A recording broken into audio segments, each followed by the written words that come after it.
বিসমিল্লাহির রহমানির রহিম। উপস্থিত সাংবাদিক ভাই ও বোনেরা, আসসালামু আলাইকুম। বাংলাদেশ জাতীয়তাবাদী দলের চেয়ারপারসন দেশনেত্রী বেগম খালেদা জিয়া অসুস্থ অবস্থায় এবার কেয়ার হসপিটালে চিকিৎসাধীন আছেন গত 23শে নভেম্বর দিবাগত রাত্র থেকে। আজ 6ই ডিসেম্বর আমরা ওই দিন প্রেস ব্রিফিং আপনাদেরকে বলেছিলাম যে মেডিকেল বোর্ডের পরামর্শক্রমে আমরা হয়তো ওনাকে দেশের বাইরে নিয়ে যাওয়ার জন্য সর্বোচ্চ পর্যায়ের চেষ্টা অব্যাহত রেখেছিলাম, কিন্তু ওনার যে এয়ার অ্যাম্বুলেন্স যেটি কাতার আমিরের পাঠানোর জন্য যিনি উদ্যোগ নিয়েছেন, সেই এয়ার অ্যাম্বুলেন্সের কারিগরি ত্রুটির কারণে ওটাও যেমন আসতে পারে না, এটা সত্যি কথা।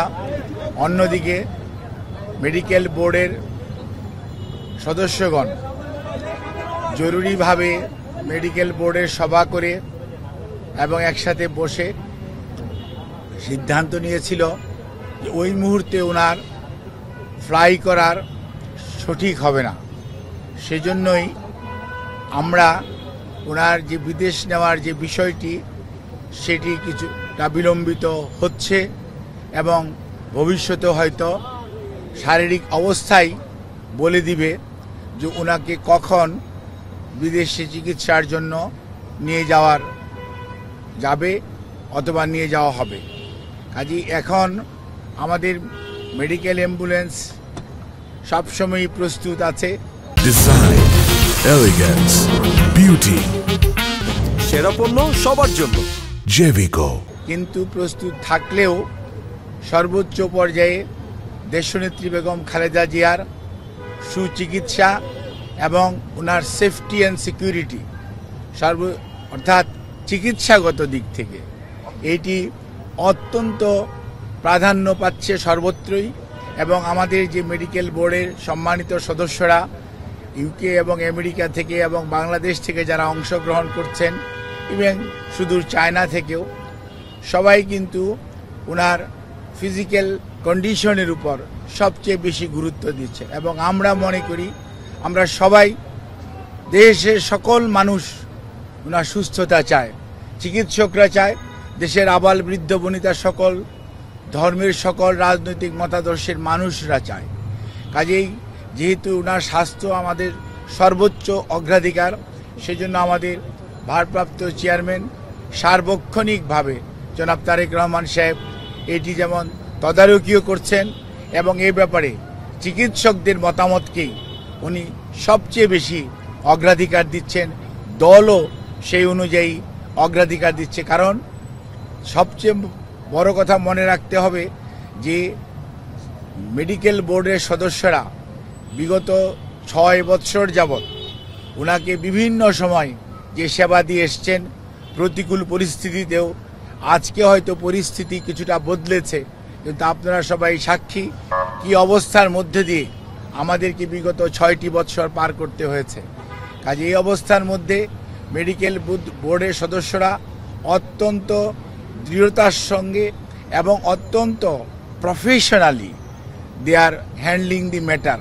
অর্থাৎ আমাদের যে এইখানকার যে শুধু যে দেশের চিকিৎসকরা এটার সাথে ইনভলভ, তা ভাবার কোনো কারণ নেই। আমি সব সময় আপনাদেরকে মেডিকেলের সদস্যদের নাম সব সময় বলেছি, আমি আবারও আজকেও বলতে চাই যে আমরা প্রফেসর ডক্টর শাহাবুদ্দিন তালুকদার এখানে উনি আছেন, এখানে ডক্টর এজেড.এম. সালেহ আছেন, ডক্টর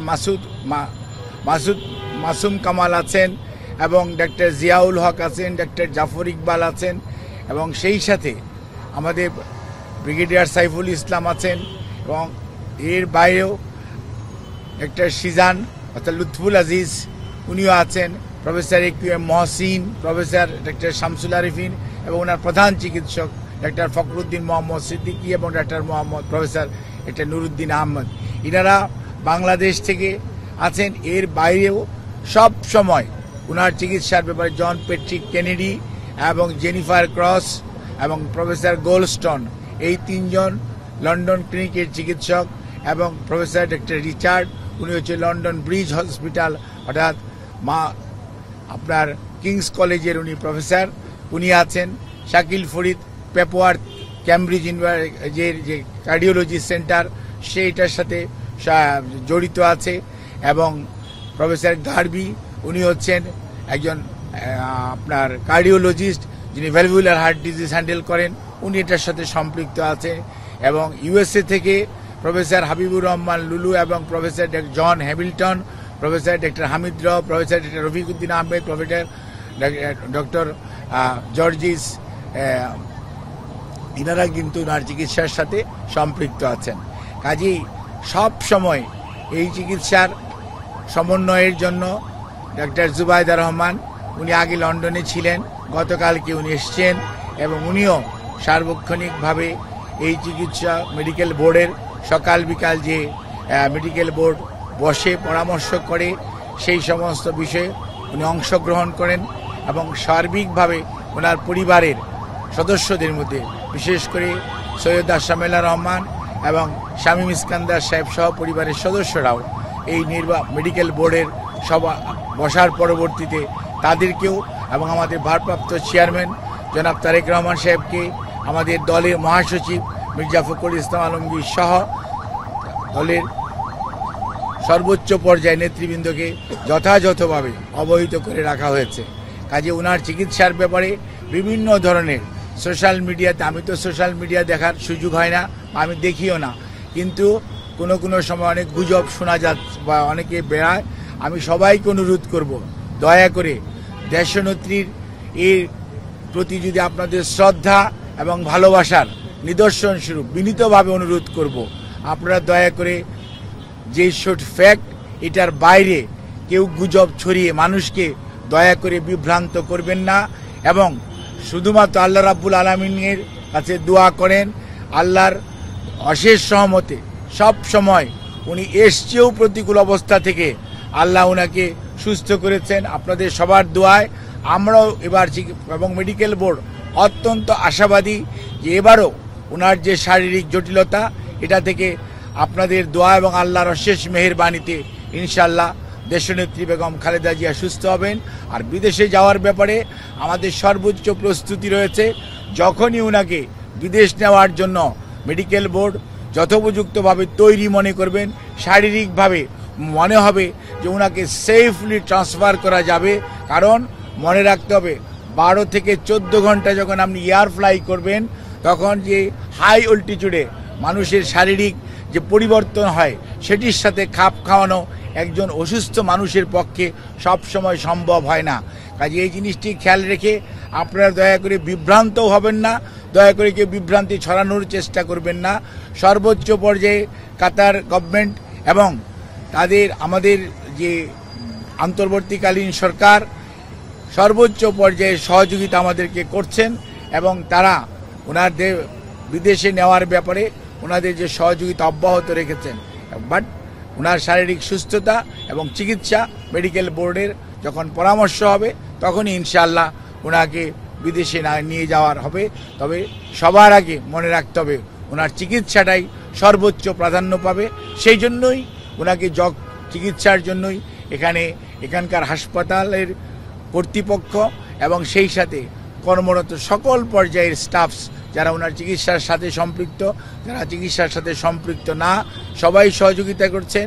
সর্বোচ্চ পর্যায়ে হাসপাতালে ভর্তিকৃত অনেক রুগী এবং রুগীর আত্মীয় স্বজন আমাদের অনেক আবেগপ্রবণ আমাদের সহকর্মীদের কারণে হয়তো অনেকভাবে বাধাগ্রস্ত হচ্ছেন।